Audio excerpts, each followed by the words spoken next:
Meus amigos, e chegamos ao último vídeo com a professora Lutgarde. E eu queria começar agradecendo primeiramente a todos vocês que estão inscritos aqui no canal, que deixaram seus comentários, que compartilham os vídeos. Se não fosse vocês, com certeza eu não estaria aqui fazendo esses vídeos, fazendo esse trabalho aí, para que todo mundo possa ganhar um pouquinho mais de conhecimento. Eu queria dizer também, gente, isso vale para a professora Lutgarde e para todos os outros pesquisadores que eu já trouxe aqui para o canal. Eu já trouxe praticamente todos os pesquisadores que eu conheço. Alguns, infelizmente, até hoje eu não consegui gravar, porque não me foi possível ainda fazer isso. Enfim, mas eu já gravei com quase todas as pessoas que eu tinha vontade de gravar. E eu queria dizer o seguinte, eu não posso nunca, jamais desdenhar do conhecimento dessas pessoas. Graças a eles eu aprendi muito e muito do que eu sei hoje. Se eu concordo ou não com o que eles estão dizendo, é outra história. Mas eu seria totalmente insano se eu desdenhasse do conhecimento dessas pessoas. Eu jamais poderei fazer isso. Todos eles estudaram, pesquisaram e muito para transmitir aqui para a gente tudo aquilo que eles vêm transmitindo. Repito, se eu concordo ou não com alguns posicionamentos deles é outra história. Mas fica aqui o meu respeito e a minha admiração por todas as pessoas que já estiveram aqui comigo aqui no canal e outros que ainda vão vir, enfim. Isso fique aqui registrado para todos vocês. E a professora Lutgarde, a gente vai começar com ela agora nesse último vídeo, onde ela vai falar sobre o julgamento de Lucena, onde toda a imprensa foi mobilizada para o julgamento, como ela diz, do grande Facínora, para vocês verem como é que ele era tratado. E vocês vão ver que durante esse julgamento, qual era a carta na manga que ele tinha, que fez com que todas as pessoas que poderiam ser acusadas também se limitassem a não abrir a boca, a não dizer nada, a não querer ver nada. Ou seja, tudo que ele fez, pelo visto, estava assim acobertado por autoridades muito maiores do que ele. Vamos ouvir aí então. Professor, eu queria... Lucena foi inocentado das coisas que falam sobre ele porque ele estava cumprindo ordens sobre isso? Primeiro do Lucena inocentado. Eu vi as notícias todas do jornal. E eu tive um grande amigo alagoano, Moacir Santana, que criou o Arquivo Público de Alagoas. E o Moacir abriu os arquivos para mim. E eu vi o julgamento do Lucena. Quando ele volta para Alagoas, tiram as patentes dele e levam ele a julgamento por todos os crimes cometidos. Aí toda a imprensa de Alagoas. É uma coisa incrível para assistir o julgamento do grande Facínora. E aí, quando começam as acusações, que ele vai responder, ele leva o baú dele. E quando alguém fazia uma acusação, ele olhava para o advogado de defesa e olhava para... Ele foi inocentado porque nenhum acusador quis ouvir quem ordenava as execuções que ele fazia. E ele era um cumpridor de ordem. Um cumpridor de ordem que na Revolução de 30... leva em segurança o governador deposto, põe em frente ao Palácio do Catete e vai para o posto 6 visitar um comunista perseguido, porque era conterrâneo dele, de Viçosa. Este cara era burro para não guardar as ordens, executa, executa, executa, e a imprensa cerca ele. A professora vai falar agora, quando o Lampião foi morto, foi oferecido um prêmio a Lucena. Grandes empresários, grandes produtores, principalmente do açúcar e tantos outros ofereceram uma grana a Lucena pela morte de Lampião. Vamos ver aí que coisa interessante. Quando matam o Lampião, a associação comercial, os usineiros, juntam uma fábula de dinheiro e convida a imprensa para premiar o homem que devolveu a paz para Alagoas. E ele...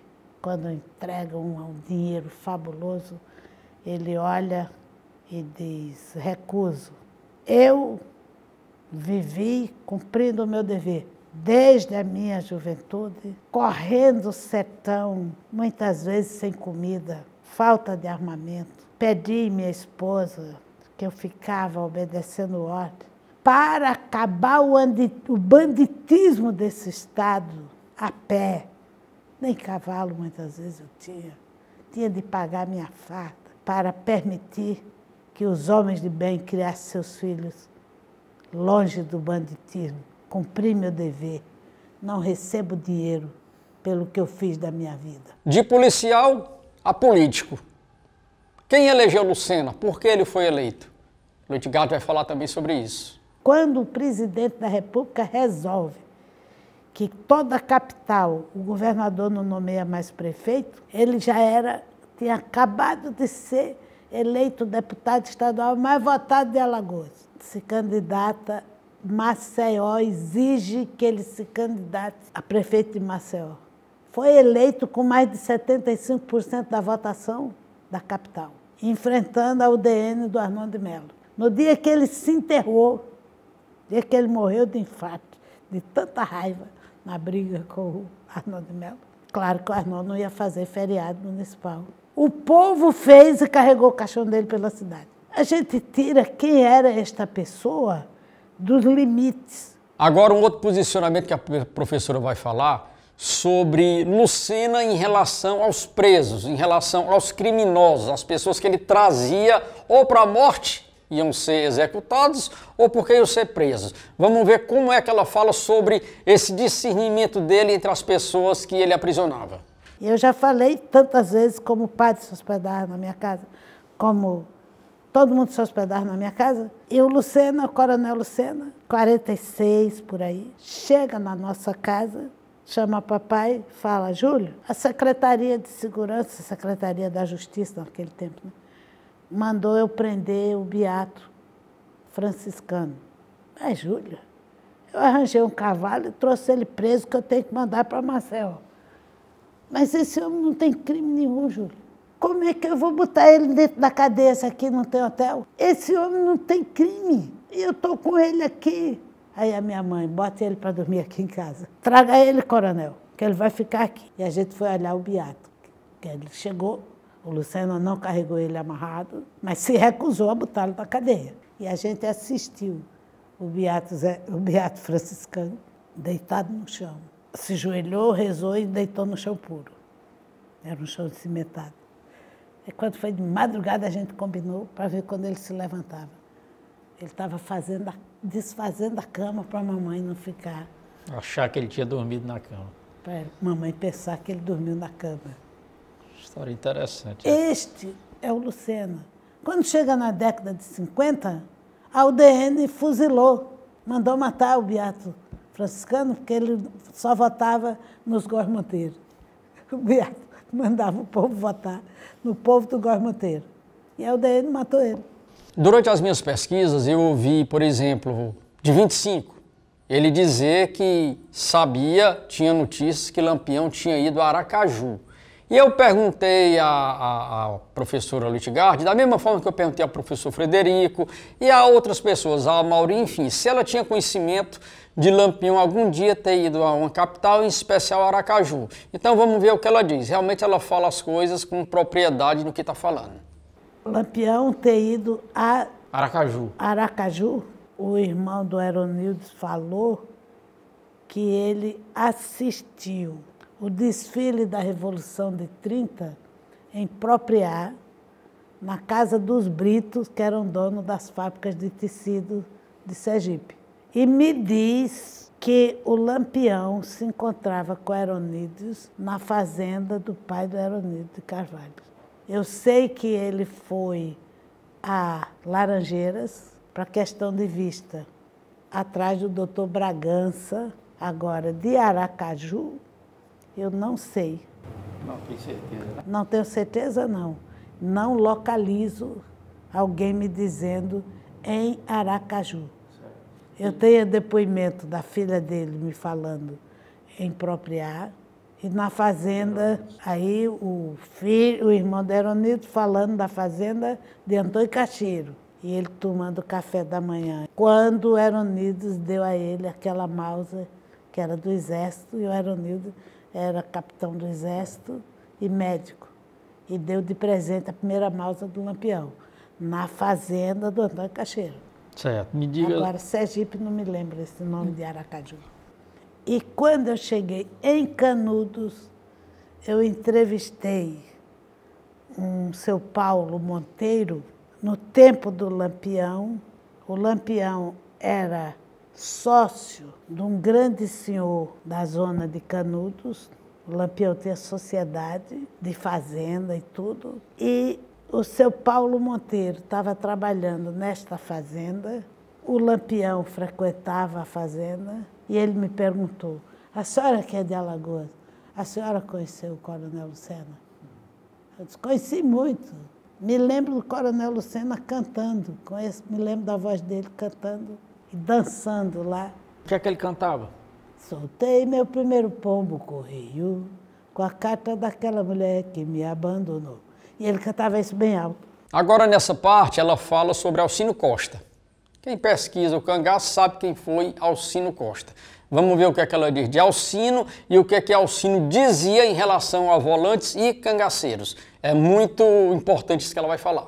Eu quero fazer uma homenagem a uma pessoa que me ensinou muito de cangaço, que é o meu amigo Alcino. Eita! Que foi a primeira pessoa que eu vi, sendo sobrinho de um cangaceiro, escrever um livro para mostrar que o Nordeste era vítima da seca, do cangaço e do fuxico. É verdade. Ele que me ensinou isso, e ele comparava os piores cangaceiros ao Sargento de Luz. Os dois eram bandidos perversos da mesma maneira. Ele apontava todas as maldades do cangaço e as maldades das volantes corruptas. Sim, com certeza.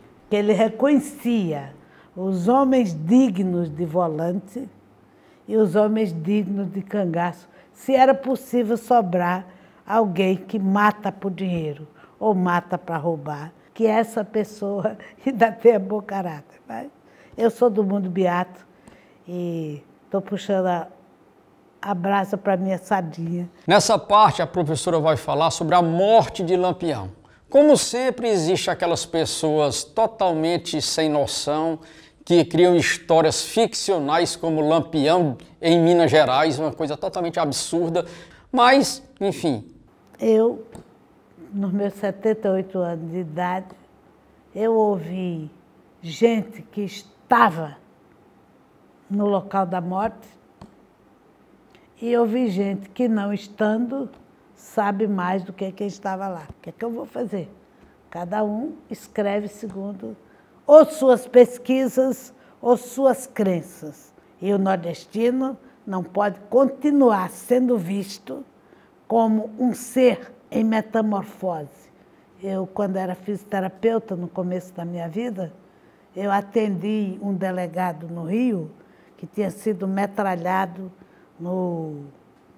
por uma quadrilha que metralhou ele no aterro do Flamengo, e eu tratava dele que era paralítico, e ele me dizia: a gente sabe, para vigiar segurança de São Paulo e Rio, você tem que olhar negro e nordestino, porque nordestino se faz de beato, quando você abre a boca ele é um cangaceiro e se fez de bonzinho para lhe roubar. Então, vigie nordestino. Agora, o nordestino que vem para mim dizer que o cangaço é o mesmo que o mundo beato, ou ele é analfabeto, ou ele está lunático, ou ele tem alguma coisa para querer aparecer defendendo algum parente que protegeu o cangaceiro, ou que pagou alguém para matar outro. Bom, pessoal, a gente teve uma conversa aqui com a professora Lutgarde de mais de 4 horas. É pouco, é muito pouco diante do conhecimento que a professora tem aqui para dar para a gente. Ele queria 8 ou 10 horas, mas eu sou uma velha diabética, já estou tonta, acabo o filme porque eu quero comer. Mas vai ter mais, viu, pessoal? Tenho fome. Vamos almoçar. Socorro, antes que eu caia dura. Pessoal, e é isso. Próxima sexta-feira, hoje é quarta, então sexta-feira eu vou estar postando perguntas e respostas com aquilo que vocês indagaram sobre as posições, os pensamentos aí da professora Lutgarde. Então já anotei bastante coisa, vocês têm até amanhã. Quem quiser mandar alguma pergunta, alguma coisa, por favor mande que eu vou gravar e vou postar na sexta-feira agora, certo? Não sei se eu vou conseguir responder a todos, porque é muita gente, nem sempre eu consigo dar conta de tantas perguntas que vêm, mas eu vou procurar fazer o possível para responder a vocês. E em julho estamos indo novamente para outra expedição pela Rota do Cangaço. O grupo já está sendo formado, já tem algumas pessoas que vão participar da expedição. Quem tiver interesse, fica aqui o nosso e-mail. Vai ser mais uma vivência de vida nos locais onde os fatos se deram e estamos aí à disposição para as orientações, enfim, aquelas pessoas que tiverem interesse.